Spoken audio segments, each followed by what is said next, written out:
illegal ham in the face. But bro, where's the banjo? Some Cleveland sports shows try to give you hot takes, but only one can give you a big old piece of hot ham. Welcome to Illegal Ham to the Face. Talking all Cleveland sports. And don't forget our Fat Boy Tuesday, where we also ham it up with some fun food topics. Without further ado, let's serve up some ham. Here are the Ham Boys, Fatty, and Big Bry. But Dad, isn't it time for illegal ham in the face? And Fatty failed right out of the gate. Damn that loop button. What's going on, everybody? Welcome on into Legal Ham in the Face. I am Jared Fatty Bates. When Big Bry is away, the fat guy will play. And I'm bringing on special guest hosts and everything like that. First off, I got to shout out James last week for joining me last week's show. Greatly appreciate your time and having fun with me last week. But I had to call to the bullpen. I had to go out towards west. I had to get out there in that dry desert heat. I had to get the man from Game Time 216, from Audible Sports. My God, you got so many stuff. Jacksonville, ESPN crap.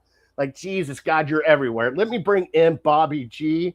What is going on, my friend? How are you doing? Good morning, Vietnam. I always wanted to do that. You can do that on this show, my friend. How you doing, Bobby? What's it like out there? You're out in beautiful Las Vegas in a nice dry heat while we're stuck here in 92 degree and 100% humidity with stuff sticking to our leg, and just there's not enough powder in the world for out here. And that's okay, but hey, don't take it for granted, because honestly, sometimes I'd rather deal with that, because it is so easy to just be in Vegas and walking down the street and you just collapse. Like, you don't even know you're dehydrated. So that's the issue with dry heat. But for us, I guess I can call myself a local now. We time things. If it has nothing to do with money, then you do it before 10 a.m. From 10 a.m. to 7, you are either somewhere where you have to because you get paid, or you're at home. And anything else can wait till after 7. So definitely good rules to live by out there. Absolutely. Especially some of the places that I've walked out and I couldn't believe it was daylight by the time I was done. I'm like, what the hell happened? I was like, last time I was in here, there was lights flashing.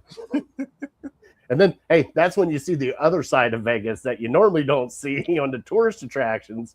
When you walk out and you're like, it wasn't this dirty when I went into this place. What is going on? Just stay away from behind the stratosphere, I tell you. Oh, hey, I already know that already. One time out there. Nope, never again. All right, so I got Bobby here tonight. We're going to be obviously talking some Browns. We're going to talk some Cavs. We're going to talk some guards. We're going to do some Fat Boy Tuesday. We're going to do our top 3 former Cleveland Indians / Guardians that we'd like to add to this team to make it better. And then, obviously, trivia, which is brought to you by City Dogs Cleveland. And since I got somebody in the hot seat, I can't wait to give somebody a trivia. And it's a football trivia, so you should be ready for this. Okay. So let me play the sounder, bud, and then we will get straight into the trivia, which is brought to you by City Dogs Cleveland.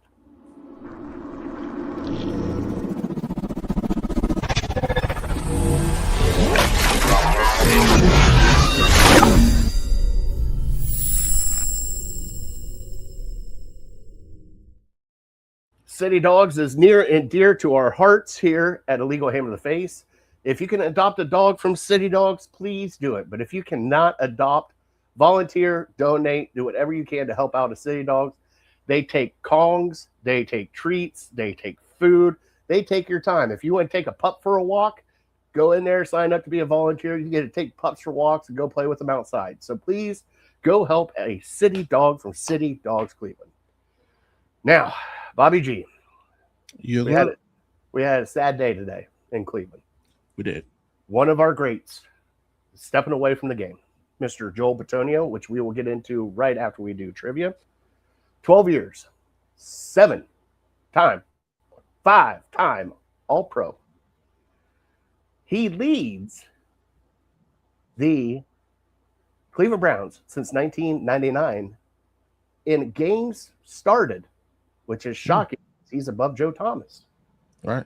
So the trivia question I have for you, which you will answer at the end of the show, is how many games did he start in his 12-year career with the Cleveland Browns?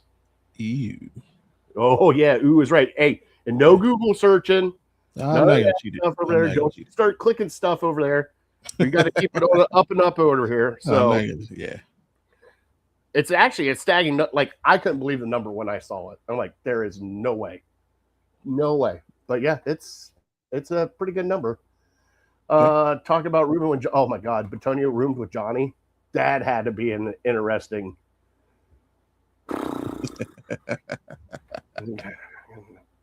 So you think you can handle that trivia, Bobby? Oh yeah, you know, I'll do some hood math. Oh God, I can't get that figured out right away. Carry the 6, add 14. Yep. Throw in an 8 ball, and here we go. There you go. All right, let's get bumped to Cleveland headlines, and let's start talking about Joel and his career.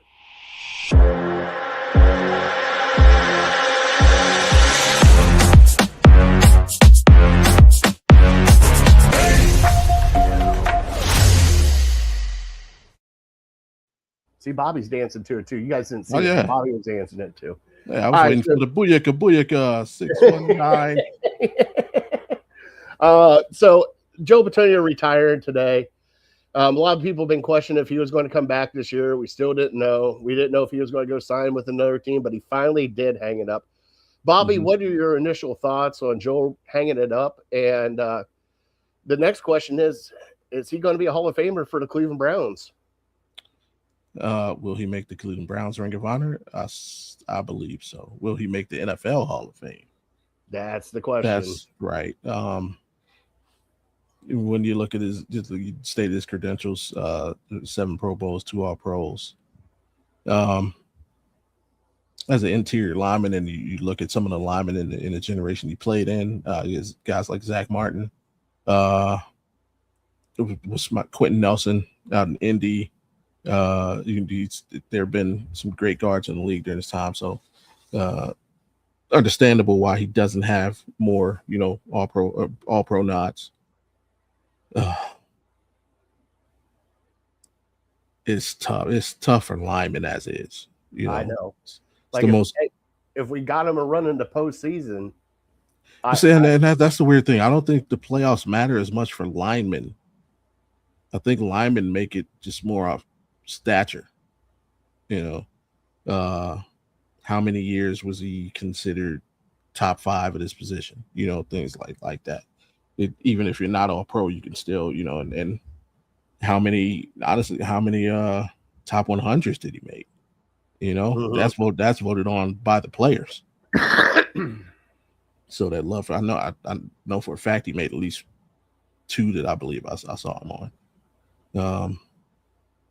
It's tough. Definitely not first ballot. I would say that. Oh yeah, I agree with that. Does he get on like a 3rd or a 4th attempt? Maybe. I think it's so hard, and especially for us as Cleveland Browns fans, since '99 we haven't had much to cling on. I mean, we've had Joe Thomas, and Joe Batonio is the next Stableford here for us. 12 years here,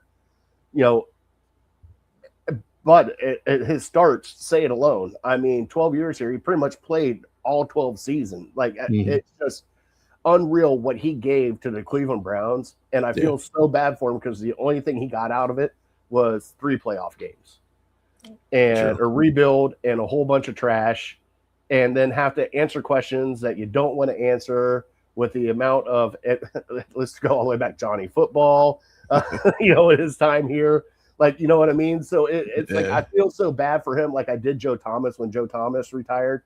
Because I'd like to send Joe off to at least get a ring. But Joe didn't want to leave. We didn't try to trade him.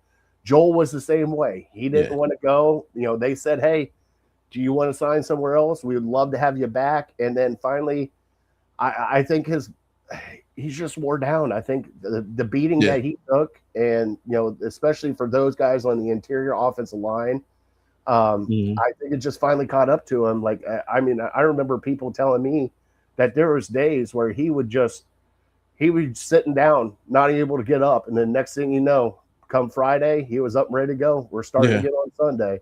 So it was like Monday, Tuesday, just trying to get your body somewhat right and then get back into on Sunday. So I just, man, I would love to see him get into the Hall of Fame because I think he deserves it. I really do. And this is not a bias for the Cleveland Browns. I think this is an NFL thing too. I mean, you played 12 seasons. You were a 7-time Pro Bowler in those 12 seasons. That should say, and this was back when the Pro Bowl meant something. Let's be honest. Those Pro Bowls they meant something, not what it is now. Exactly. So, I mean, what can you say about this guy, Bobby? I mean, he's been the stalwart for us for 12 years. I mean, he's always in the lineup. I mean, nobody's ever said anything bad about him. Right. He's played through, I don't know how many injuries. But we definitely know what he's dealt with the last couple of seasons. Yes. I mean, it was back and hip and shoulder. And you just it was like playing operation on him. You tried not to try to pull the apple out, not hit the buzzer on him. Like, come on, just tape him up, get him out there. Yeah. But I mean, as his career, I think he had a great career. I hope you think so too. And I really do believe, and I'll give you chiming in after this. I really do believe that if it wasn't for Joe Bitonio in some of these years, I think we'd be looking at a different offensive line, a different team. So I'll give you some more closing parts on Joe Bitonio and what he meant to the Cleveland Browns. Yeah, I mean, you're absolutely right. If you take him away from the line, especially in the say the latter years of Joe Thomas, right, where he started to get hit with the injury bug, Joe was the clear leader. He was next up, and he held it together. And especially those first couple of seasons after Joe Thomas, he was the one holding it together. I remember when they tried him at left tackle. I was like, oh shit, Joel's playing left tackle. Let's see how this goes. You're going to fill the shoes of Joe Thomas as soon as he leaves. Have fun with that, Joel. But yeah, consummate pro. You never hear a bad word. Great locker room guy. Great with the media. Knew how to navigate. Yeah, which you definitely have to do here in Cleveland, especially lately. But yeah, I'm with you. I hope he finds his way in, whether it's third or fourth try. But I definitely, he's a fringe guy, and he's one of those fringe guys that you hope just the things go his way. So. Yeah, he's like, I'm with you. He's on the edge, but he's like, I think it's more of a 55-45 that he makes it, but it's so close that it's just a couple votes here and there that are going to be what's going to happen. Hey, almost like the stuff that we've had with Clay Matthews over the years. I feel like it's going to be like that. Yeah. And I don't want to be because I think he really does deserve it. And I'm going to be a homer boy on it. Yeah, he's a Browns guy. He definitely deserves it. Yeah, Clay. Clay. All right, so keeping up with the Browns here. I got to talk a little bit last week about the Myles Garrett trade and everything like that. And everybody kind of, now that we've cooled off, now that it's been a week since everything kind of went down, you start to look at things and everything like that. I look at it and I understand. Yeah. Like, I'm not mad. I get it. And the thing that just upsets me the most, and I want to bounce this off of you because we had Mikey McNuggets on Lake Effect Lounge on Friday night, and I was talking to him about it. Congratulations, by the way. Huh? I say congratulations, by the way. Oh, thank you.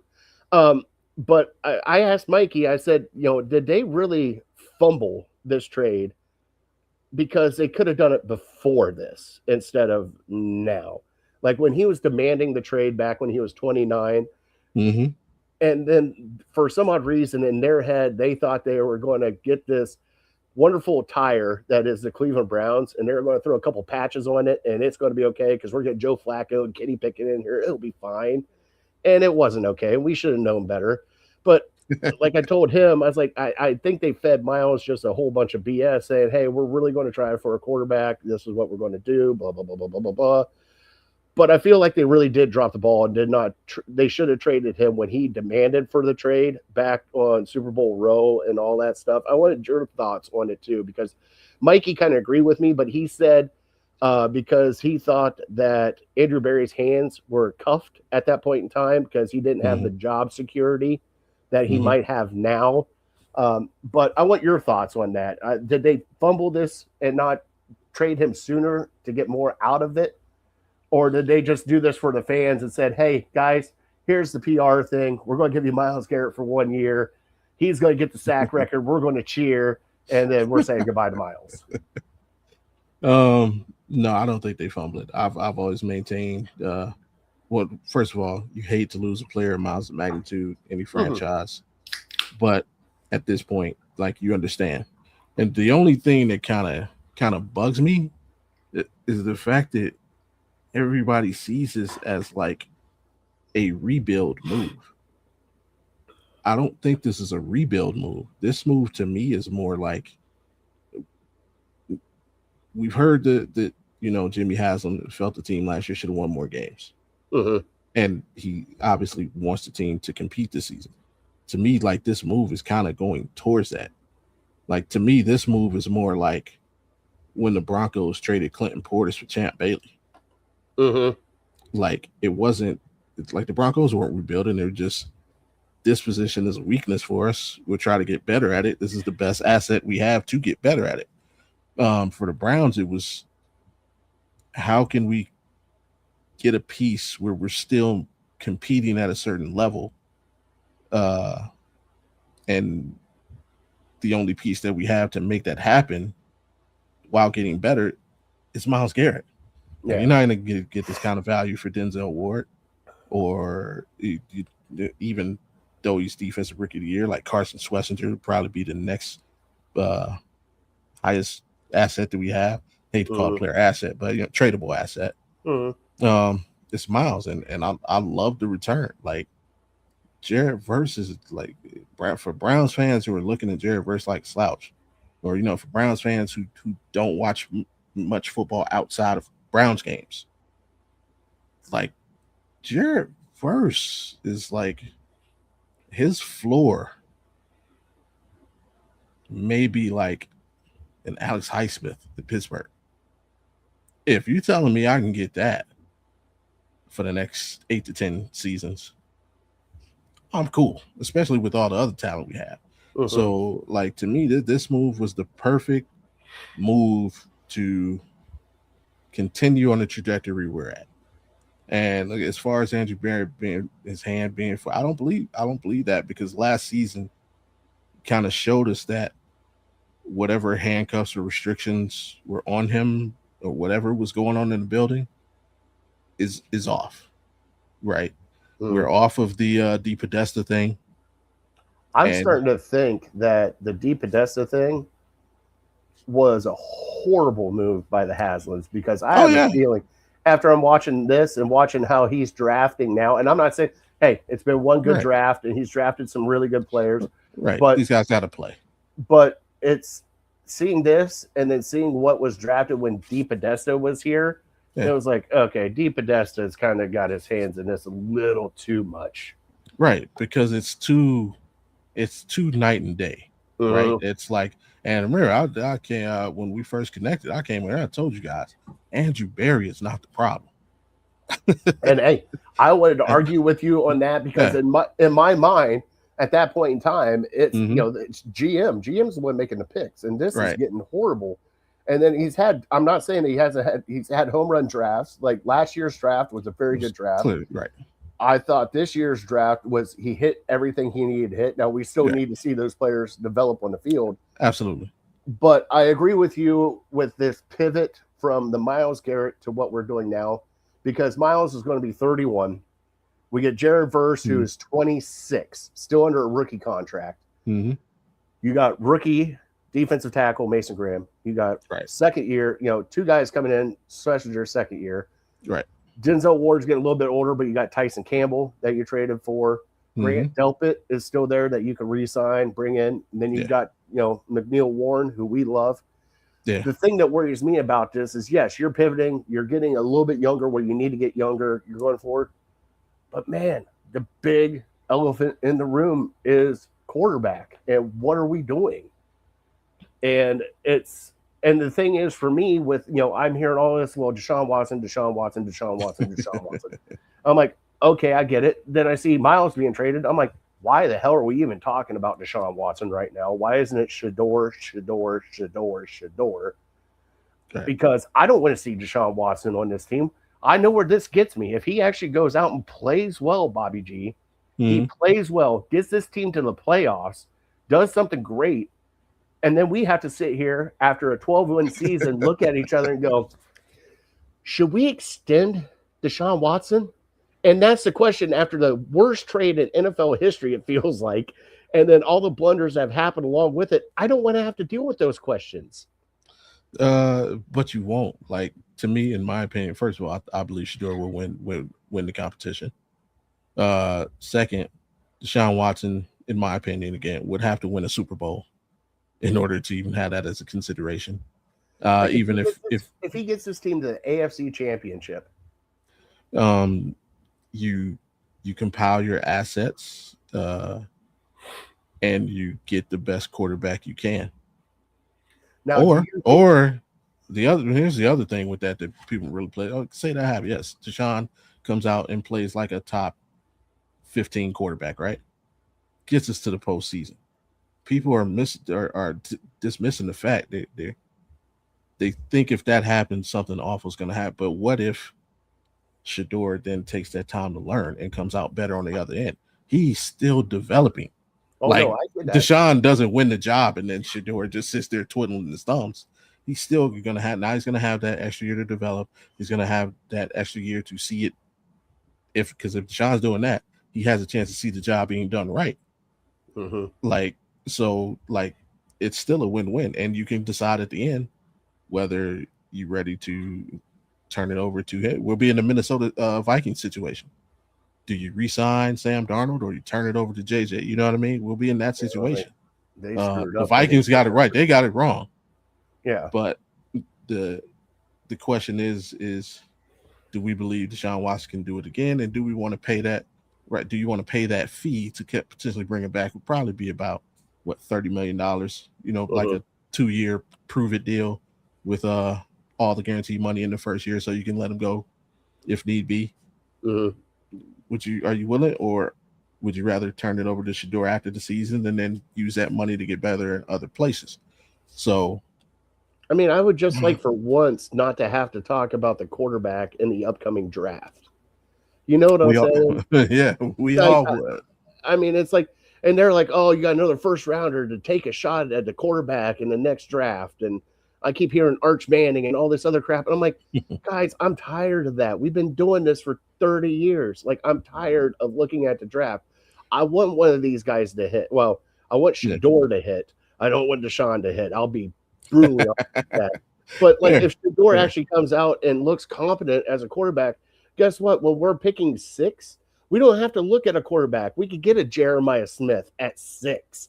We don't have to do all the stuff we're doing. I mean, I wish good on Shador Sanders and everything else, but it's just it's still a question of, is he the guy? And he didn't get a true fair shake with Stefanski during training camp and stuff last year. He didn't get a lot of reps and all that stuff. But I am hearing, what reps? Yes. Well, what I am hearing though is he's shown up this mini camp and everything else. He has been working his ass off. Yes. And that's what I like to hear. I don't see him.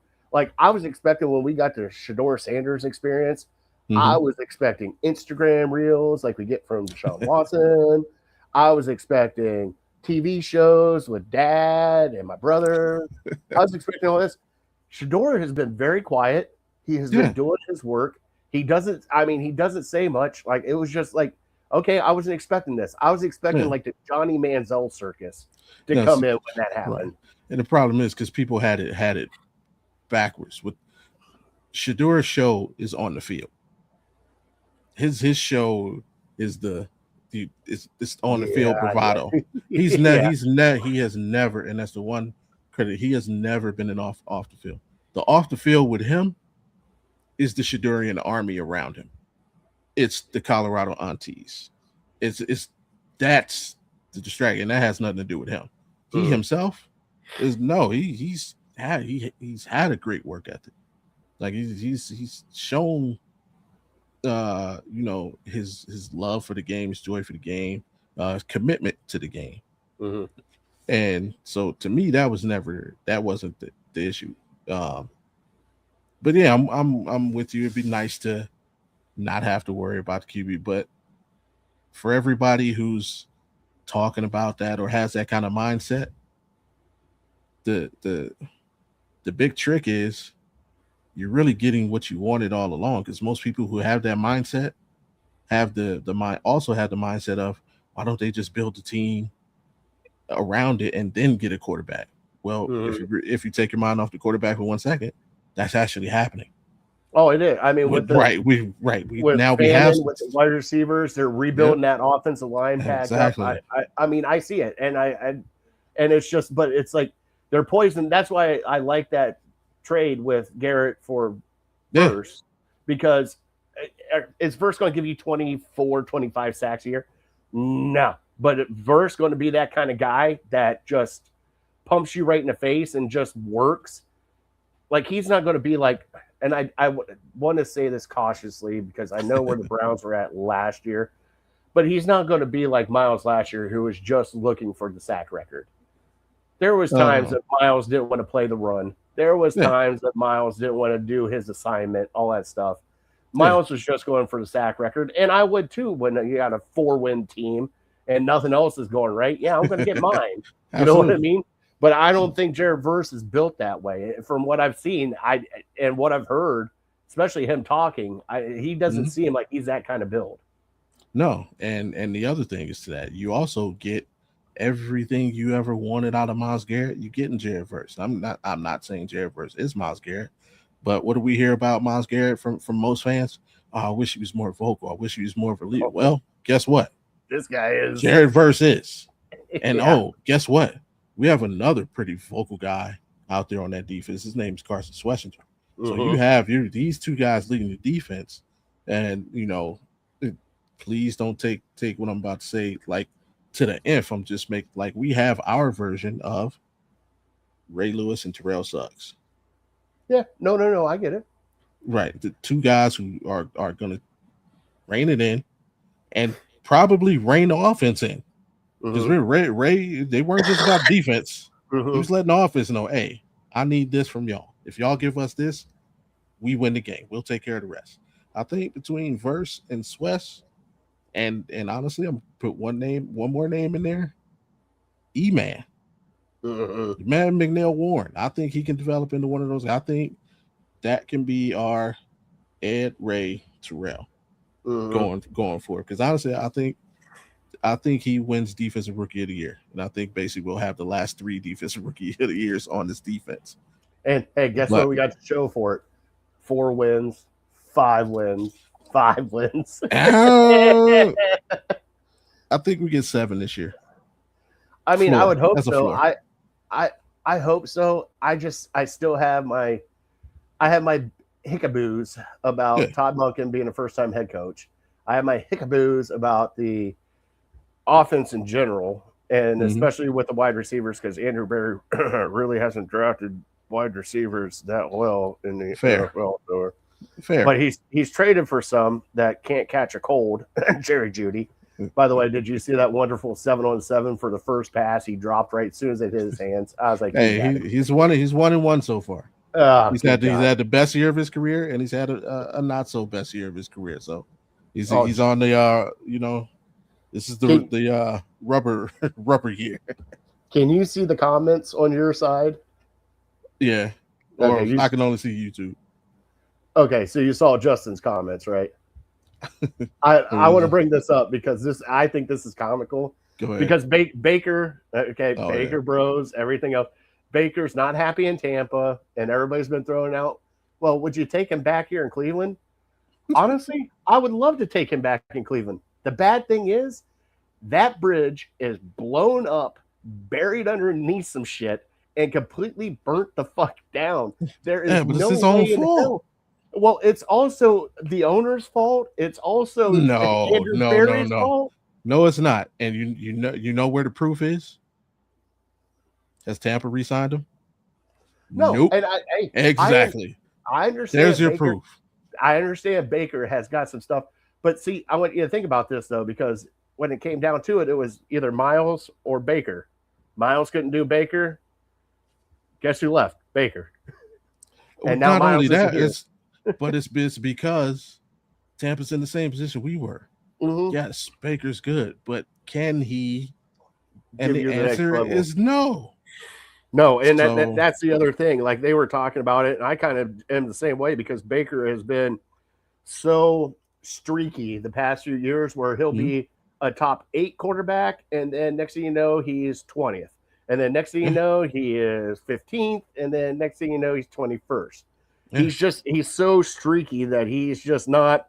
And honestly, for me, for this team coming up, I do not want Baker back on the Cleveland Browns. Not saying that it would be good. I just don't think the fit is there because I think you have a coach, especially if Todd Monken's the head coach, and you have Baker Mayfield here. I mean, I remember watching Baker shave his face 4 times in one game. Yeah. And you think Todd Monken's going to let him get away with some of that shit? That ain't happening. The only way I want Baker here is like I would take Baker. That means that Denzel Boston is an all-pro. That means Casey Conception is an all-pro. That means Junkins is an all-pro. That means Fannin is an all-pro. And all we need is below average quarterback play to be a Super Bowl contender. Then I would take Baker back. But if Baker has to be, if I have to count on him to make one play, I'm good. Give me another QB. I'm good with Shador. Give me 1 second here, buddy. I'm trying to find something. No problem. Okay. I got it. So as we get ready to get off of the Browns and on to the guards and play a little fun game like I like to play on the guards, who do you think on the offensive side, with all the rookies that we drafted on the offensive side, everything else, who is the one guy that you think is going to be the guy that we just went, shit, we really drafted that guy. Holy shit, look at this kid. Honestly, Casey Conception. Really? Yeah, because being a Browns fan, especially since the return, yes, we've been alive and stock for a majority of that time. But the one thing that we can hang our hat on, we kept a good return guy. We didn't have to worry about that. Mm-hmm. We had returners who could get the job done, kickoff and punt. Not having that the last 6 years has been, oh my God, it's just been so maddening. Casey Conception, I believe, if he doesn't turn into, let's say a top 20-ish receiver, I think he still has the potential to be a top 5 return man, giving us that extra element. And then in turn, the bonus would be whatever he does, on the offensive side. So I think because he can be a threat in more than one phase of the game, he'll, just gives him more opportunities to make plays than say, Denzel Boston, who will only be at receiver, or the defensive guys who primarily, be on that side of it. We'll get to see him with the ball in his hand more than any other rookie from this class. So. And I like that when Barry drafted him, I like that he drafted him and then somebody that's totally different in Boston. And they're not the same player. They're not the same. Like, they're two totally different players. And it's like, okay, now I see what you're doing. You're getting your X. You're getting your Y. You're getting your slot guy now. Yep. All right, here we go. Then you got some other tight ends that you drafted that can catch the ball and move around. So I was like, okay, I see what you're cooking with here. I like this. I was still kind of worried about KC though, and with the dropsies. And I know hopefully, but the only reason why is because he's got dropsies. Jerry Judy's got dropsies, and it's like, all right, we've already had somebody with dropsies, and the other person that I got super hyped up about when they drafted him was was Corey Taylor, the kid from Baylor. Mm. I thought they Yeah. couldn't miss with that kid because that kid Mhm. caught everything for Baylor. And then he Right. comes here and he can't do anything. So it's like I get nervous when it comes to wide receivers coming here. I don't know why, but like especially with one that's got, and I'm not saying that was like a huge red flag as he had the dropsies. He's had Right. some drops. Yeah. And I worry about that because I've already seen Jerry do it multiple seasons. It's kind of hard for me, and you know how I feel about Jerry Judy. Hopefully, he has a bounce back year so that we can argue again on how good Jerry Judy is later on. But I just I can't wait to see this team and how it runs, especially offensively. Like defensively, we've had the best defense it feels like for 5 years, and now getting to watch an offense go. Like Yeah. I just want to see the offense grow. I'm tired of seeing we're playing a shit team and we can only score 14 or 16 points, and it's like you guys, come on. They got to start somewhere. They said They- if we average 17 points a game, that'd be an improvement. Shit. Like, hey, I just want touchdowns. But as long as it's a consistent 17, I don't want to hear the announcers going, "Well, he's out for his 5th field goal of the game." I'm like, the fuck is going on?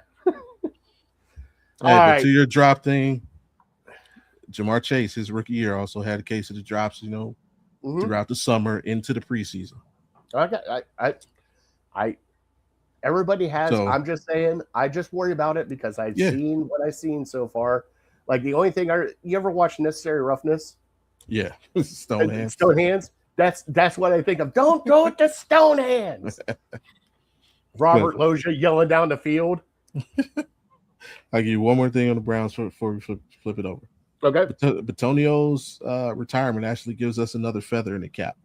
Because remember, the last 5 seasons, the team coming into the season with the easiest strength of schedule made the playoffs the last 5 seasons.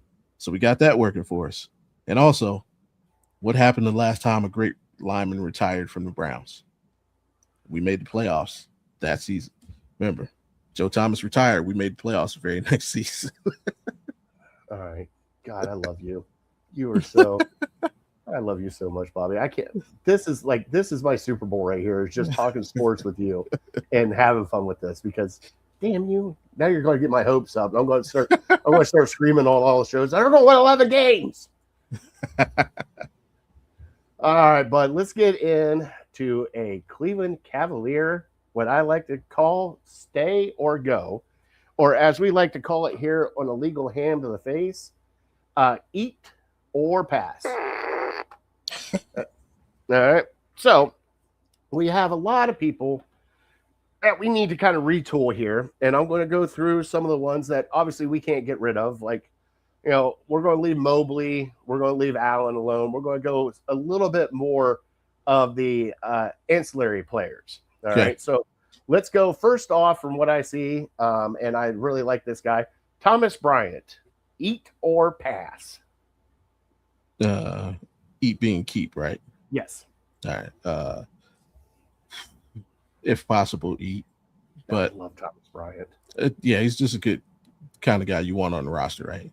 Mm-hmm. I'd like to keep him as like a end of the bench guy, if possible. Like a Tristan Thompson. Yeah, exactly. But he can actually contribute minutes if needed, And plus, he's got a 3-point shot. That's what I love. It's not a great one, right? And it's not like the super windup that you get from Evan Mobley, but he's got one. Yeah, he could freaking shoot better than Dean Wade. I'll tell you that. Well, yeah, we're going to get to him here in a second. Next up, Keon Ellis, eat or pass? Pass. You're passing on Keon Ellis. I'm passing on Keon Ellis because I can find equivalent in hopefully in the free agent market or via trade. And I need to invest more minutes to Jalen Tyson. Jalen Tyson needs to take a step, and in order to do that, he's going to need the requisite minutes. So I got to pass. All right, here we go. Sam Merrill, eat or pass? That's tough. I may have to package him. Oh, I knew it.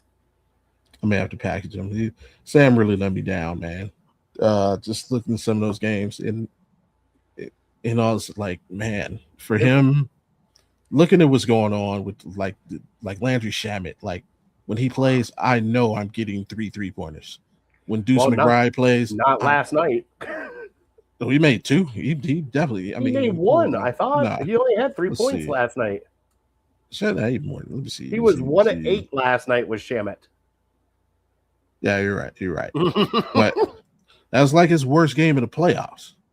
And I know. It's just some of these guys. It's like and that's not like. But with Sam, he's too good of a shooter to have some of the bad nights that he has. Mm-hmm. It's like, well, but especially when he's during the playoff game, it felt like he had it felt like 12 wide open threes.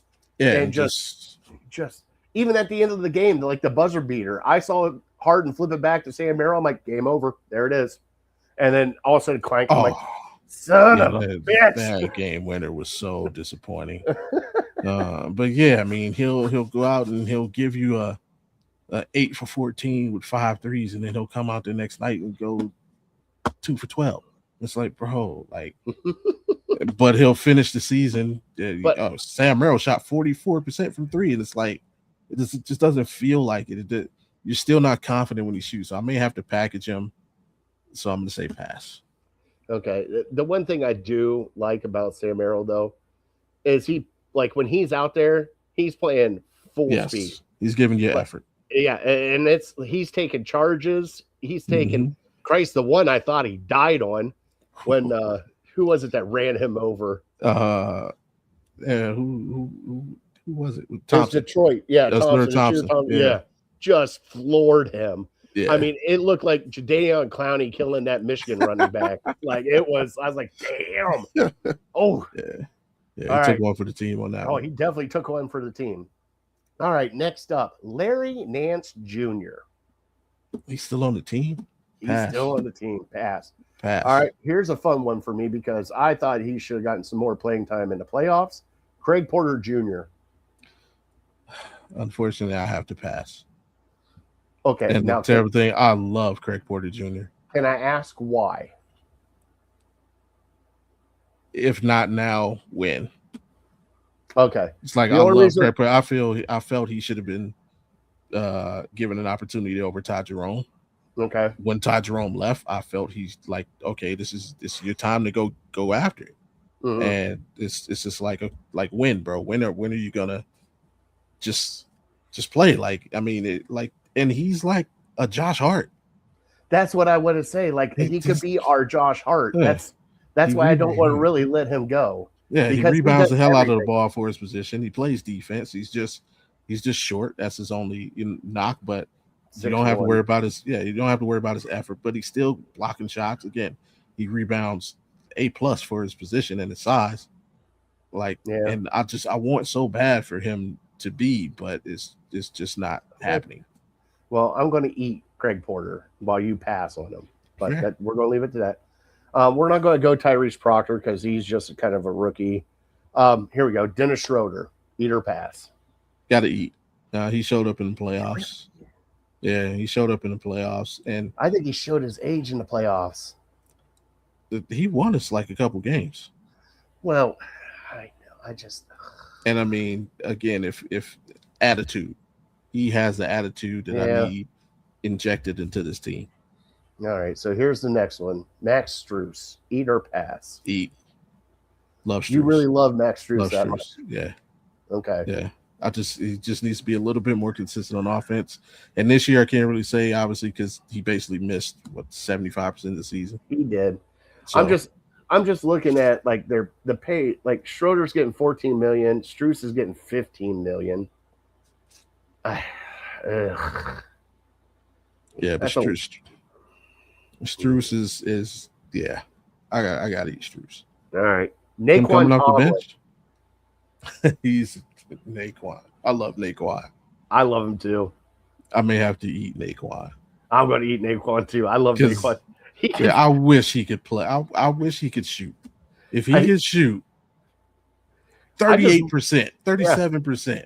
I just want him out there to watch him because there's going to be there's times in the game that you sit there and you watch him, and next thing you know, he gets a steal and it's 3 steps and he is flying from the 3-point line. It's like, oh shit, look at this guy go. And again, it's the energy. I love the energy. And Naquan for the dunk contest in 2027. That's what we need. All right, Jalen Tyson. Oh, eat. He has to. And I honestly feel Kenny kind of screwed him in the playoffs. I think he gave up on him way too early. Okay, doghouse and no doghouse. You need that guy on the floor. Well, and especially like I brought up to Mikey McNuggets. I think there during the Knicks game, I thought some things were handled a little poorly when it came to the roster. Yes. Because at the point in time, like I understand that you have people that you trust and it's a playoff game.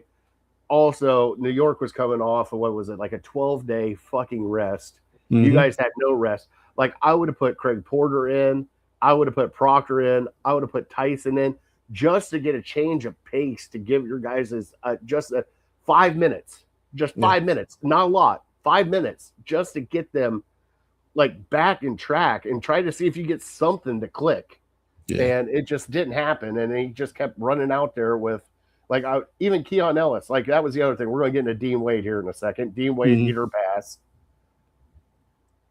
Pass. Oh, super pass. But as a matter of fact, if Dean Wade is on his team next year, Kobe Alma should be fired. Well, they're saying that it's between Keon Ellis and Dean Wade, and they're talking about Dean Wade coming back. It should be between I will stick up for Dean Wade, especially during the Knicks series. Mm-hmm. Why the hell was he guarding Jalen Brunson? Dean Wade? Yes. He played the best defense on dude. The question is, why was he not forcing his way? He was just conceding the screen. That was the issue. Well, and I'm just saying, like, why wasn't like Keon Ellis who's you said wasn't? Yeah, no. I'm just Dean Wade was on him. I don't understand why he was on him, because guess who killed you on the outside? Anunoby, not McBride. What the hell is his name? No, McBride did as well. Oh, McBride. Yeah, the wings killed you, not Brunson. And you're sitting there trying, and you got your 6'9" guy trying to guard a 6'2" guy. That's why I'd look at James Arden's old ass and be like, "Step it up, old man. Get in there." Yeah, but he's the engine that drives the ship. So if you stop, dude, and I don't even blame. Well, I do blame Dean Wade for not fighting over the screen. You got to fight over the screen. He just conceded every single screen. But it's on Kenny. Mm-hmm. Like we're up. First of all, take the time out when they cut the lead to 15. Mm-hmm. That's first of all. Oh, yeah. Now you're up 15 points. Right. James, I don't need your offense, so I'm going to sit you down, and I'm going to get another defender. I'm going to get a Naquan out there. I'm going to get a Jaden somebody. I'm going to go with a more defensive lineup because we don't need points. We're up 15. Let's continue to get stops, get buckets when we can, and close this game out. But it is what it is. My God, and I cannot wait until they finally come out and say what the hell was wrong with Donovan Mitchell in the playoffs. Because after game 1, he was not right. I don't care what they say. Oh my God. All right. Damn, Brian. I'll get to him later. He's blowing up my phone right now. Somebody posted something about mini camp, day 1 thoughts, and a guy, and he's just all about it because it's just, I can't deal with him and his nonsense right now. All right. We played a little bit eater pass. We got done with that. Let's do some guards right now. I mean, we lost to the Yankees last night in extra innings, which was horrible. You, my friend, though, have got a hard on about Tanner Bybee and getting him off of here. Yeah, Trey Tanner Bybee. Why? Okay, explain Trey Tanner Bybee. Because every time I watch him play, it's guaranteed at some point during the game I'm going to watch him turn around and watch a ball go over the fence. That's a guarantee. The dude, I think it was last year, he made 32 appearances. He gave up like 37 home runs. I get that. I understand that. He's already got a game this year. We gave up 5. Like, bro, he's top 10 in the majors not just American League, top 10 in the majors in home runs given up. Like, he's just not an ace. Yes, he throws the ball hard, but he just does. And I am not a baseball aficionado. Mm. But if he don't look like an ace to me, there's no way somebody who knows the game baseball can honestly look at this guy pitch and tell me he's an ace. I think that everything has shifted. I think Gavin Williams is our ace, but he gave up. I don't think. I think it's Parker. Oh, Messick? Yes. Okay. Parker's the one. All right. He's got the attitude. I understand he doesn't throw as hard as those guys, but Parker's to me is like the Maddox to Gavin Williams's potential Schmaltz or Glavine, whichever one you want to make him. Like Schilling to Randy Johnson. There you go. That better reference. Randy, because Randy was the man to me. So Parker would be Randy, and Gavin would be Schilling. Yeah. I think it's weird being a Guardians fan because you're just so used to, and hear me out on this. I mean, we went from Kluber to Bieber to, like, you know what I'm saying? Like, we've had like elite starting pitching for it feels like 20 years now. Yeah. And then it's like, okay, Bibby's not elite, but he's pretty good.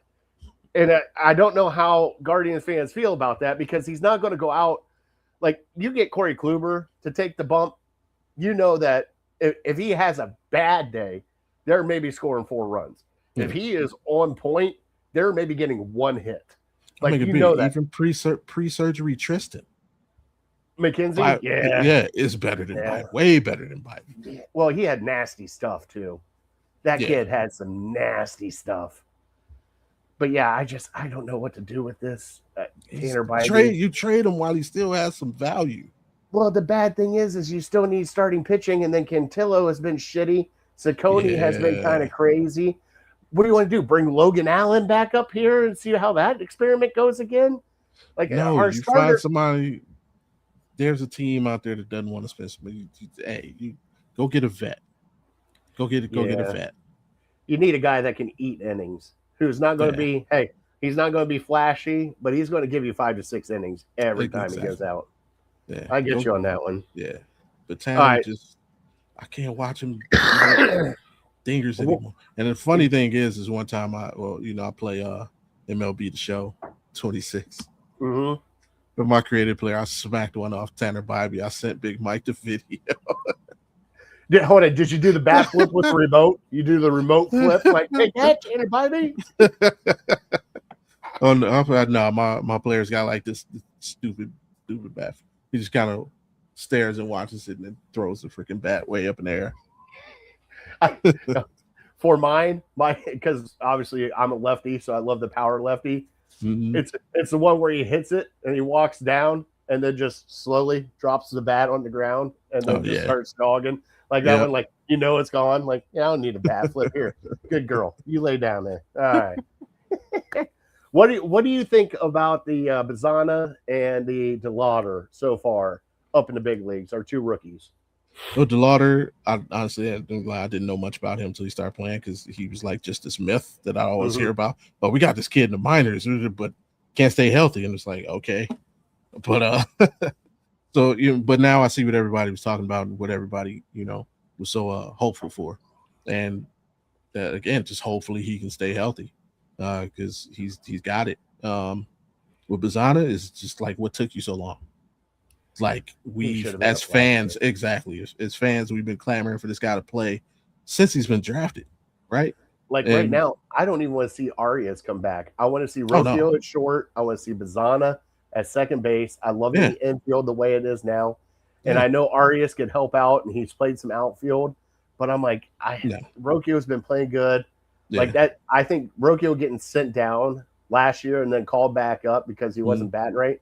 And then something clicked when it came playoff Rocchio. Yeah, it's all playoff. And it's clicked this year so far. Yeah, playoff Rocchio came early. Yeah, I mean, he's been batting like crazy. it's just been weird. Like sometimes that happens with players. Like, okay, I know now what I need to work on because I know what I lacked up there. Let me go back down to the minors, work on it, and come back up. Now, I do think that both DeLauder and Bazana are up here to stay. They're not going back down. You send those guys back down. It's gotten better since he's been leadoff. Mm-hmm. Oh, and I love him at leadoff too. My only knock on Travis. Yes. Stop using all the damn challenges. Oh, like, cut it out, bro. Stop using all the damn challenges. You're a rookie. You have a fantastic eye. I get it. But stop using all the damn challenges. Like, I swear to God, we lost a game because he used 2 challenges and 1 at bat. Oh, it was last night. Not last night. This was a couple weeks ago where he did it last night too. He used 2 challenges, ended up losing our final challenge, and then I believe Rocchio came up and had a tough at bat and got pitched a ball, but he didn't have a challenge, and it completely changed the at bat. I think it would have been a 3-1 count. Either now, instead of going 3-2, it would have been a walk. And so Travis, stop being selfish. Stop using all the damn challenges. All right. So, what do you think about the now that we're kind of, I wouldn't say halfway through, but close to halfway through the season? What do you think about the challenging system? Do you like it? I think it's the best in sports. I think they need to start doing it like the NBA, because you notice like some people are like challenge something stupid in the first half. What are you doing? Wait till the end of the game to challenge something. Don't challenge that shit in the first half. I agree with that. Like you need that. Like if it's 7th inning or on and it's a crucial challenge, challenge it. If it's in the 4th inning and it's a strike that you're just like, don't do that shit. And hey, unless you're Jose Ramirez, don't do that shit. Jose's got the cachet. Jose can do whatever the hell he wants. Everybody else, stop going like this. I 100% agree, but that's user error. As far as the system, I love it's 2, and if you win, you keep getting them. Yeah. Keep on. The only adjustment I would make, though, is because if you have a guy like freaking Travis Bazano on your team who just loves these challenges, I think they should give the lineup 2 and the catcher 2. So separate them so that Travis Bazana doesn't waste them for the defense. Gotcha. Give 2 for the lineup and 2 for the catcher. And I'm dismissing the pitcher. They're for the catcher. Yeah. And I think that would make it absolutely perfect. I'm down with that. That's a great idea. Yeah. Maybe we can pitch that to Major League Baseball and get some money out of it. Especially since it takes 5 seconds to see if you're right or wrong. So you're not holding up the game. Just get them 2, and we're good. And what I really love about it though is when they show the graphic. Yeah. And it's like a ball, but it's a ball by 0.001. And I'm sitting there going like, I was like, I could wasn't there an instance where like a ref ignored it? Oh yeah. He called him. He's like, it's a strike anyways. I don't care what you say. That is awesome. All right, buddy, you want to talk some food before we get into our top 3 and get out of here? Hey, let's do it, man. All right. Maybe.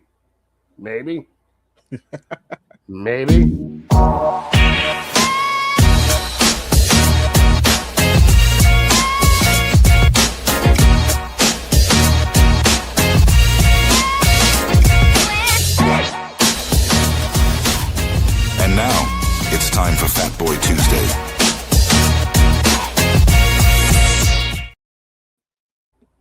All right. So, Bobby, I know we had Las Vegas foods on here and all that stuff, and we've talked that the last time you were here. I don't want to talk about that. I want to talk about your favorite foods, bud. What are some of your favorite dishes, your favorite foods that you like to eat? If there's a place there in Las Vegas like you like to go out to eat that's got some phenomenal food, let us know here, bud. What's some of your favorite foods? I'm an Italian guy. I love Italian food. Lasagna being my absolute most favorite food. I could those freaking, if you could only eat one thing for the rest of lasagna, easy, no contest. like a good steak. Now here we go. Hey, what cut? Are you a strip? Are you a ribeye? Filet? Yeah, filet. Okay. Filet mignon. All right. Yeah, or a strip. Let's say strip, right up to either or. Okay. All right. And occasionally a skirt. Oh, I love skirt steak. Underrated Oh, yeah. cut. Especially out there. They know how to do it right. Especially Yeah. you get some skirt steak tacos. Yeah. Favorite places to eat out here. We got one of the best taco places I've ever been to. It's called Vito's Tacos out here. So if you're ever in Vegas, definitely stop by Vito's Tacos. They serve birria tacos all day and all night. 24 hours? Pretty sure one of their locations is 24 hours, but that's all they serve. Just chicken and beef birria tacos. Yeah, they are amazing. They are amazing. What else I love out here? Ramsey Burger. For just for the namesake. Is it really that good? It's good. Yeah, it's good. Okay. It's definitely worth it. It's not. It's also not like overly priced just because it's Gordon Ramsay. It's, get a good burgers priced between $15 to $20. So for gourmet burgers, That's not bad at all, especially out there. Yeah. So it's not. You take family out there once a month, dude. You can keep your bill between $80 to $120 for a family of 4. Okay, so which one? So let's see here. Warm Springs, Fort Apache. You do the Silverado Ranch, Las Vegas? For Vito's? Yes. No, I'll do the Fort Apache. Fort Apache. I'm closest to that one. Yeah. Okay, our menu. I'm looking at the menu now. You got me all excited because, Oh, they're good. Last time I went, I had the birria fries. Yeah, steak good. Yep, awesome. Or beef birria fries. They got the case. That man is Vito's is legit. Yeah, I see the birria fries. Oh, shut up! It comes on a cookie sheet. Yeah. Shut up. Oh. What are some of my favorite places? And these are actually really good price too. Oh yeah. Shut up. That's one thing. Once you get off the strip, you can find good value places to eat in Vegas. Vegas, I say Vegas is one of the most underrated food cities. Well, they got a mixed much. I mean, the one thing I like about Vegas is everybody goes out for like buffets and the resort stuff, right? But the great thing about Vegas is it's all sorts of different cultures and different foods. Yeah. So anything that you want now, like when I went out there, dude, I knew I wanted me some Southwest food. Like I wanted me some Mexican. I wanted me some. You know what I'm talking about? Like I'm getting out there. I'm finding the authentic place where I walk in, and I hear people screaming in the background, out in the back, with the line around the door, going, "You don't know what you ordered? Get it in there." I love places like that. Plus, I also love places that are like hole in the walls that aren't the chains. Yeah. That, everybody wants to go to. You find a great place like that. And, we found a couple when we were in Vegas, and I loved it.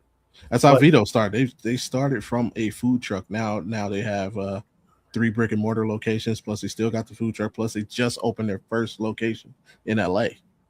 Shut up. Yeah. They're doing really good then. Yeah, it started off from one single food truck. Isn't it amazing how food trucks can just like if you got a legit food truck, and the people will show up. Yep.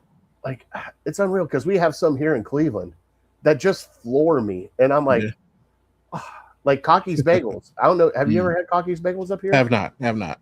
So it's like breakfast sandwiches, stuff like that. But it's all. I mean, it's fresh bagels. They do all the bagels in house. Everything's fresh. Nice. And they started in a food truck, and then now they have a place downtown. They have a place here in North Olmsted where I live at. And I'll tell you what, you get I get their super breakfast one. So it's got the bacon, sausage, egg, cheese, all that. I mean, it's completely loaded up.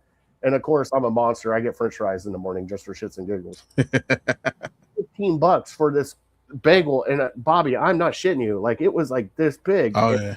Thick. It's like, okay, like you're getting a good sandwich out of that. And I love mom and pops like that. Yeah. Is there anything else? Okay, so Italian, is it lasagna or do you like other? Like, what's your favorite Italian dish? Well, lasagna, Okay. Clearly being my favorite food, but I'm good fettuccine, stuffed ravioli, stuffed shells. I'm all about it. Chicken parm, veal parm, like yeah. Most things I'll eat mostly. I'm allergic to seafood, so as long as it doesn't contain seafood, I'm about it. What kind of seafood? Like all seafood? Yeah, I don't eat any. You're allergic. Technically shellfish, but Okay, I don't. so you're I don't eat any. okay. It's never been appealing to me. So Okay, I just because my wife's allergic to shellfish. When you say Yeah, seafood, same. I'm like I was saying seafood because I just don't eat it. I was like, there's fucking shark out there you could eat. Yeah, There's and like I lied. I I do. I love salmon patties. Okay. Oh shit. Okay. I love salmon patties. Yeah. All right. So I did lie. And I tell you something funny. One of my one of my favorite spots to go to here. You'll get a laugh. Charlie's Steakery. The hoagie place? Yes. The reason it's one of my Attaboy. favorite places to go here is because it reminds me of being back home. No So yeah, I go there. I go every week. Every Thursday, I eat lunch at Charlie's Steakery. All right. What kind of steak do you get? Oh, chicken Philly. Okay. So you go Chicken. chicken fillet, peppers, onions, full Everything. everything. Extra Hot mayo. sauce? Nah, Hot no hot sauce? sauce. Nah. No hot sauce. Nah. You said extra mayo. Extra mayo. I hate a dry sandwich. I hate a dry. Okay. That's the worst. All But right. yeah, Thursday I got the we got the ESPN show on Thursday. So Thursday I wake up, I go get my hair cut. On the way back from getting my hair cut, I stop at Charlie's, come home, eat lunch, and then set up for the radio show. So that's my Thursday routine. That's awesome. That is awesome. Even funnier, the Charlie's that I go to, they got a new owner now. But when the previous owner, I don't know what happened or where he ordered his office supplies from. The receipts used to actually come out from North Olmsted. Oh, so I actually have a Charlie Steakery receipt from here with a North Olmsted address. I was like, what the fuck? So I kept it. Yeah, it's crazy. But the new owner has since corrected the issue. Now they all come out Vegas.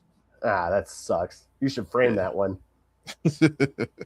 So, hey, when are you coming back to Cleveland? It's funny. Brian asked me that earlier. I'm trying to sometime this year. This year. I got some family stuff I got to take care of, so they come back for that. And anyway, just to come back, I definitely want to go to a Browns game. Last year I was able to go because the Browns played the Raiders here, so I was there. But now this year the Raiders go to Cleveland. I would love to come out for the Falcons game, but it's gonna be in December. That sucks. So I don't know, but I'm trying at some point this year, probably be after Summer League, because I want to try to go to Summer League. You know, it's in Vegas every year. Oh yeah. So yeah, I want to try and do that, and try and get out there for the Thursday night game. Is it week 4? I don't know. I'll figure it, but I'm trying sometime this year. Okay. Just to let you know, I will find out when the Mac for Mutts goes on down at Top Dog Tailgate. Okay. It is a mac and cheese contest that they hold for City Dogs Cleveland. Okay. But Top Dog Tailgate has got one of the best tailgates in Cleveland food-wise. It is unreal. And I was there last year. I finished second with my mac and cheese. I did a classic mac and cheese. They do a classic and then a crazy mac and cheese. So at that point in time, it's like chili mac and cheese, a whole bunch of different stuff. But I'll let you know if you can make it then. If that's the weekend you're coming in, I will buy us the Top Dog Tailgate tickets, and you can help me guest judge the mac and cheese contest. All right, for sure. Sound good? Absolutely. And my sister, I love a good mac and cheese. My sister being a pain in the ass. Jared, I had to play this trash. I wouldn't believe your gut more on the balls. Thanks, Jocelyn. This is my sister. What are some of our other favorite restaurants? Oh man. Oh, With Love Always Burgers is a burger joint Their burgers are nice. Smash burgers. Okay. I already said Vito's.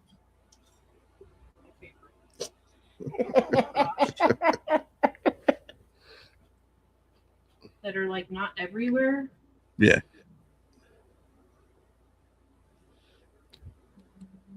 One for me. She doesn't. I love it. It's called Bagel Cafe. Siegel's Bagel Cafe. It's a breakfast brunch spot. She's open till 3 in the afternoon. But I like Siegel's. Yeah, they got all kinds. I love their sandwiches. They got a good corned beef, good pastrami.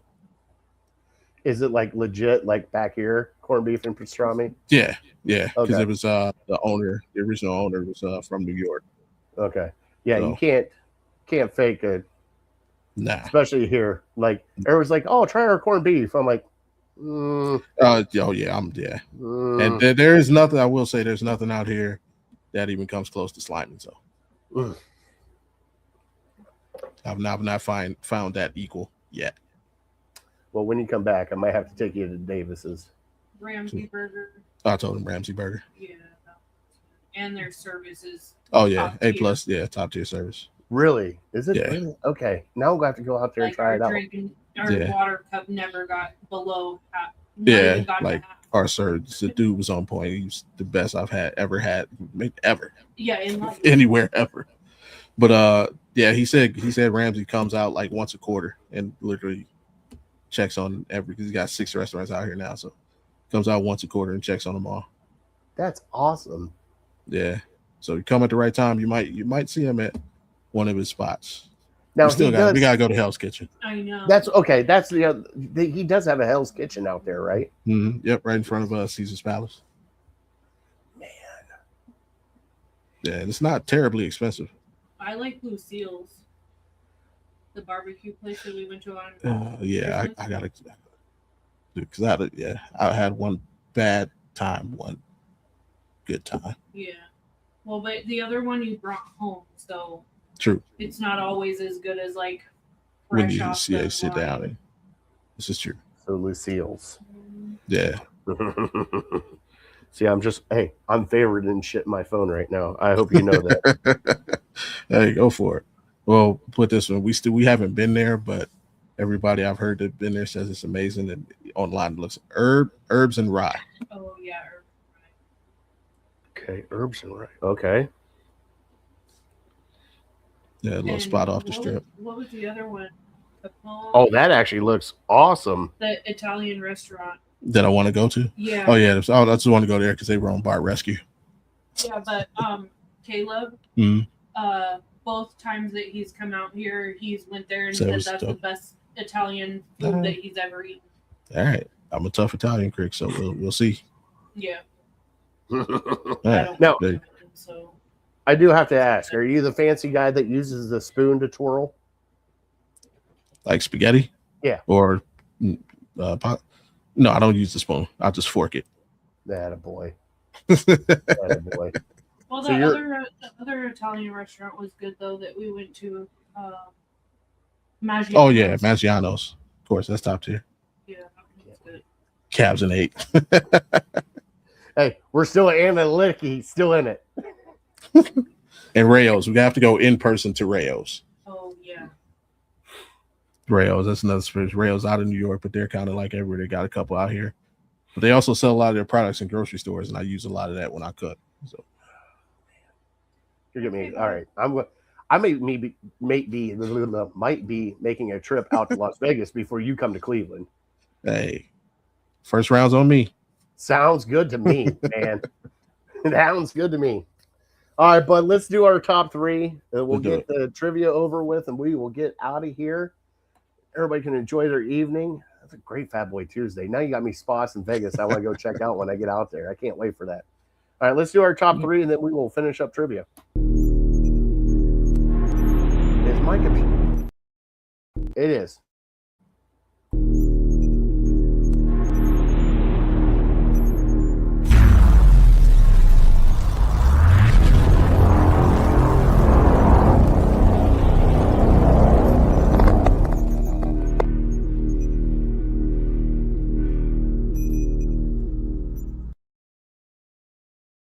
All right, Bobby. We're getting into it nitty-gritty style. All right. Any former Guardian / Indian that you would love to add to this roster for a playoff push? Give me your top 3. To this current roster. This current roster right now.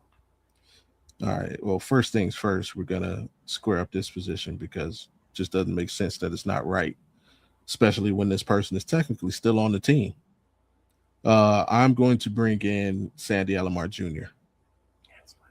Put him at catcher. All right. Square that position away. Gotcha. David Justice. Oh. Nah, not David. But we definitely need. Do I need a bat or do I want consistency? Bat consistency. You know, I hate to do it. I think I'm gonna do it. Well, now I got Bazana. So just tell you. I was thinking about Kenny Lofton. Like he plays center. Be better than Stephen Kwan. I know, but I don't. I got Bazana. Bazana's, I'm cool with that. So I would sacrifice Kenny. I'm going to bring, you know what? This goofy self, yeah. Give me Manny. Oh, yeah. Give me prime Manny Ramirez. God, that team was so loaded. How the fuck did we not win the fucking World Series? I don't know. God. And like Manny Ramirez was batting 7th on that fucking team. Like, think about that. 7th. Okay, go ahead. I'm sorry. This one's going to be a little, because I know Cade Smith is going to settle in, but he's still having a little trouble. I think he's better as the setup man. So I'm going to bring in Jose Mesa. Okay. Even after the whole thing with Jose Mesa was back in the 90s, like, I'm oblivious. Remember, I'm not super baseball head, so no. So no, Jose is the one that kind of gave up the runs. Oh, but okay, yeah. I mean, but that was one. It happened. Okay. Eckersley gave one up to give, but that don't mean that is true. What I mean, he's still Eckersley. That is true. But yeah, I mean, Mesa was legit, and Cade, like again, I'm sure he'll settle into the role, but right now he still just has those moments where he gives you that pre-heart attack. It's like, bro, like you really turned a 5-2 game into a 5-4 game. So yeah, but he was when he was just set up, man, before all the clock, like, dude, K. Smith was lights out. Mm-hmm. So I'm put him back in that role. Give me Jose. I think that combo, yeah. I like it. I really like that, especially with Sandy Alomar. Alomar. Tired Manny of doing Ramirez, this whole catcher shuffle. And Jose Mesa. So, okay, honorable mention. And just for this team only, I have an honorable mention before I start my top 3. Andrew Miller. I would love to have prime Andrew Miller on this team. But my number 3, I went catcher with you. I went a little different catcher. Okay. I went Victor Martinez. I like it. Offense and defense, and especially what he did when he got traded to damn Detroit. So Victor Martinez, number 2 for me. All right. And this is the power bat that we have always needed. Give me Albert Bell. Cool. I mean, that's a given. That right. I wanted to go away for that. That's the easy. Yeah, that's the easy choice. Terrible tipper, by the way. Terrible tipper. Is he really that bad? Yeah, he was a terrible tipper. I used to work at Rascal House out in Euclid, and we delivered to his house sometimes. Terrible tipper. What did he do? They only give you like $2? Yeah. Really? Come on, Albert. But not me. I wasn't the driver at the time. Okay. But yeah, terrible tipper. Shit. He's out in Scottsdale right now. You go beat him up. No, thank you. Okay. too old to be trying that. He's still in shape. And then last but not least, and I want it because I want to see him back in and I will say, a Cleveland Indians uniform. And our big lefty, CC Sabathia. I would I thought love about it as the ace on this team. I would. Yeah. I love Kluber. I love Bieber. I love all them. But CC Sabathia was just, God, he was different. Oh, yeah. Especially being a big lefty like that. And Yeah. just, I was like, oh shit, a fat man can pitch. Like, awesome. I don't need to actually work out. I could just go out there and just throw the ball. Like, he got me all excited. I'm like, this guy's built like an offensive lineman out there just mowing people down. And then he got skinny, and I'm like, what the hell is this? So those are my top three. Now, we do have trivia, which is brought to you by City Dogs Cleveland. Please adopt a dog if you cannot. Volunteer, donate, do whatever you can to help out a city dog. All right. So, Bobby, I asked you, Joe Bitonio is the leader since 1999 in games started. Okay. Started. How many seasons did he play? Huh? How many seasons 12. did he play? 12. 12. Can you tell me how many games he actually started? So we got 12, 160 plus 32. Now you're adding shit. Look at you. Yeah, 160. So you got the 10. That's 160. Uh-huh. No, when did the 17 start? This is year three of the 17, right? This is year 3 or year 4 of the 17? You better start doing math. All right, it was 160. I know. Well, yeah, he played last year. So at least 2 years of 17 games. Don't forget playoffs. Do those count? Game or started. are we talking regular season? Game usually started. That's just a regular season. Game started. Yeah, but usually those stats are just regular season. Game started. All right, so we go. That's 160 plus. Oh, it's actually, hold on. It's regular season starts. I saw the asterisk. Right. Regular season starts. All right, so you got the 160 possible. It's about 195 possible games. Somewhere. Maybe. Okay. Oh, no, last year he missed. So it's why we are where we are. We'll say, just take that because he was no Joe Thomas. So I'm gonna say he missed at least 20 games.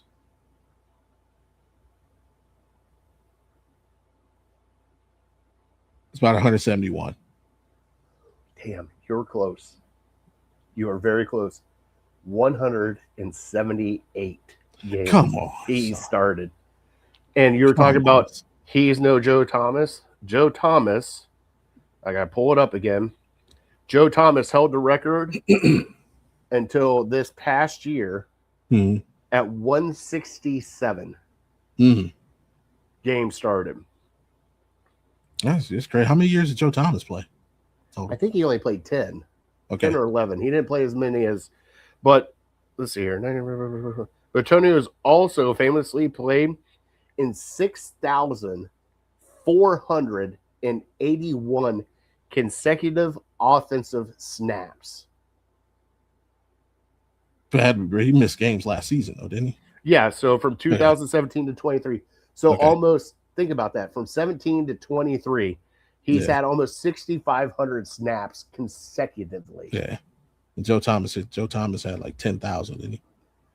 That guy still, he needs to be in the Hall of Fame. Antonio needs to be in the Hall of Fame.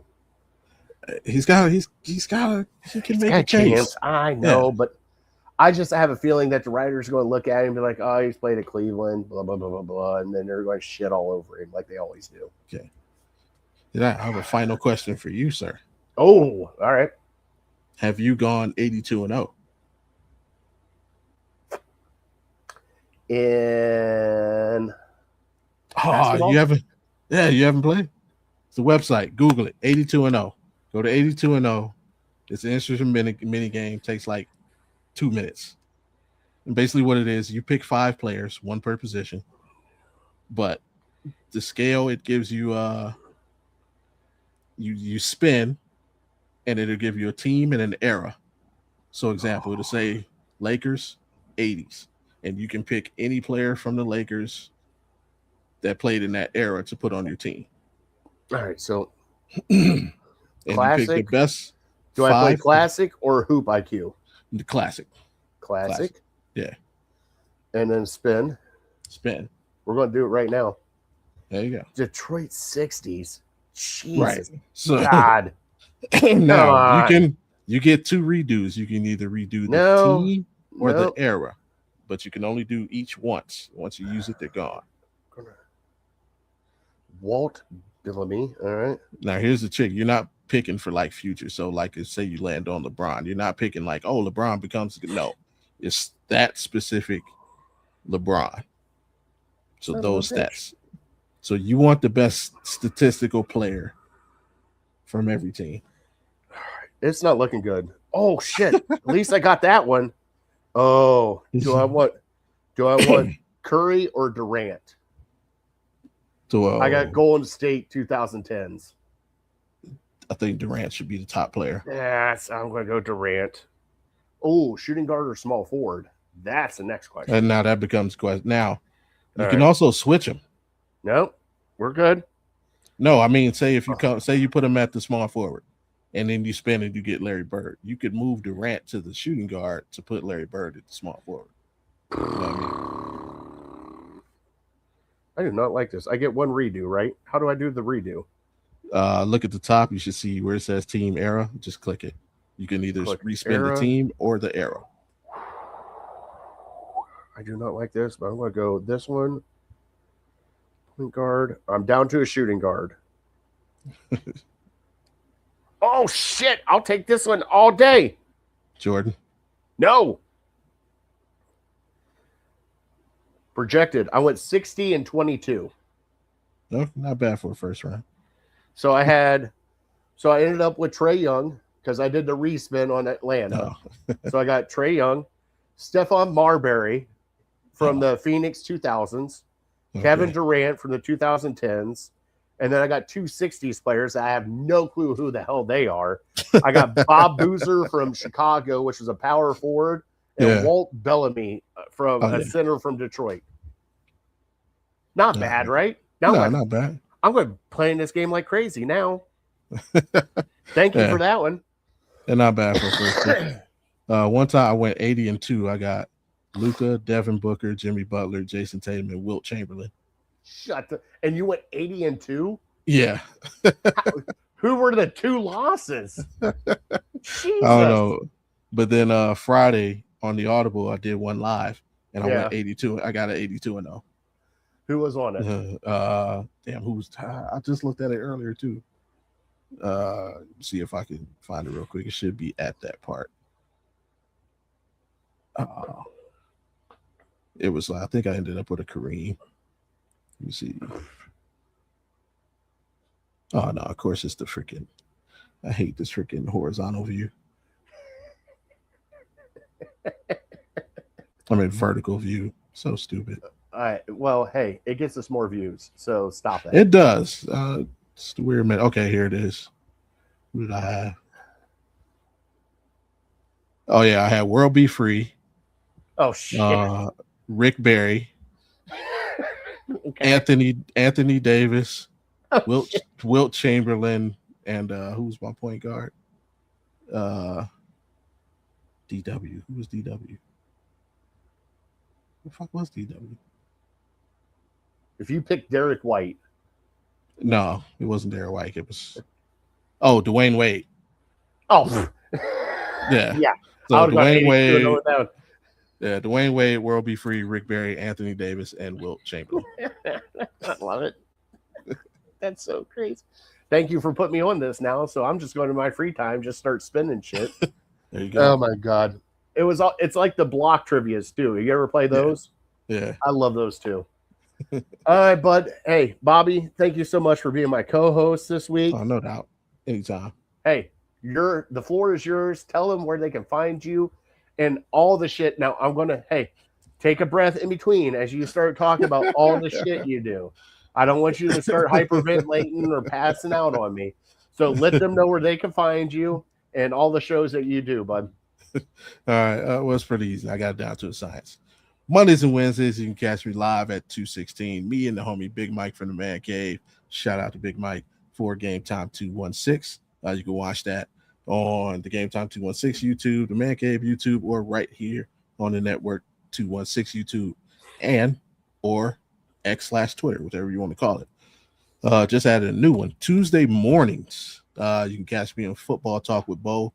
My guy Bo Crouch. He's out of Seattle. He's doing good things out there. You can catch me Tuesday mornings on his show. Thursdays and Fridays, you can catch me on the original Audible podcast where sports meets life and culture.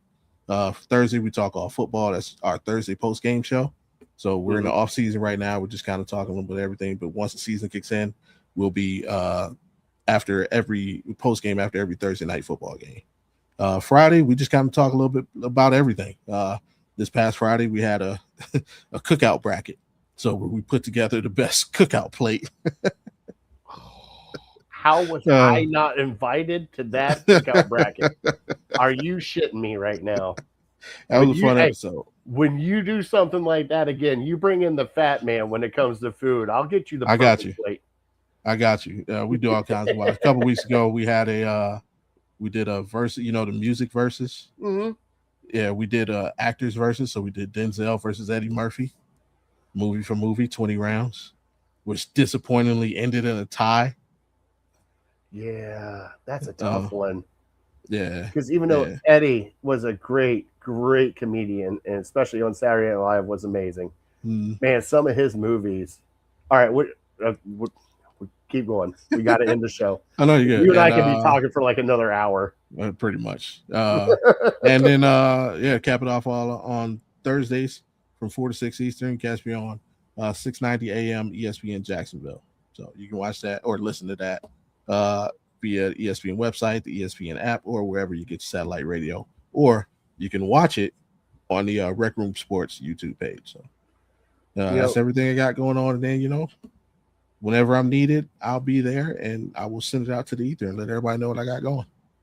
I can't wait to call you on Jacksonville. Just one day you're going to get a phone call. Hey, I got the call-in number. Hey, and it's going to be Fatty. You're going to be like, oh shit. All right, hold on. We gotta get the big rig in here to bring him in here. I got the call-in number handy. Put out there. We do all kinds of ticket giveaways. So if you know anybody in the Florida area, yeah, man, we give away tickets to the with the Jumbo Shrimp. It's the minor league affiliate down there. Okay. They got a new women's basketball team that just started, the Waves. So we give away tickets to that, man. We have a lot of fun on that show. So yeah. I'm just gonna call and bust your chops one day. Hey, it's all good, man. It's all love. I duck no smoke. Well, Bobby, I can't thank you enough for joining me tonight and being my co-host in the co-host chair. It's a great honor to have you. I love you. I love having conversations with you because having conversations with you, we normally don't argue, which is the best part. But when we do, at least it's civil and there's no name calling and shit like that, like it is with my other co-hosts. I mean, I'm usually right, so that makes it easy to not argue. Whoa! We'll keep the receipts on that one. All right, we want to thank everybody for watching. We want to thank our troops and first responders for everything you guys do. Cannot do this without you. Shout out Big Mike. I see him. All right, with that being said, we're done. We're definitely uncorked, unloaded. We're out. We will see you next Tuesday. Have a great night, everybody. Peace.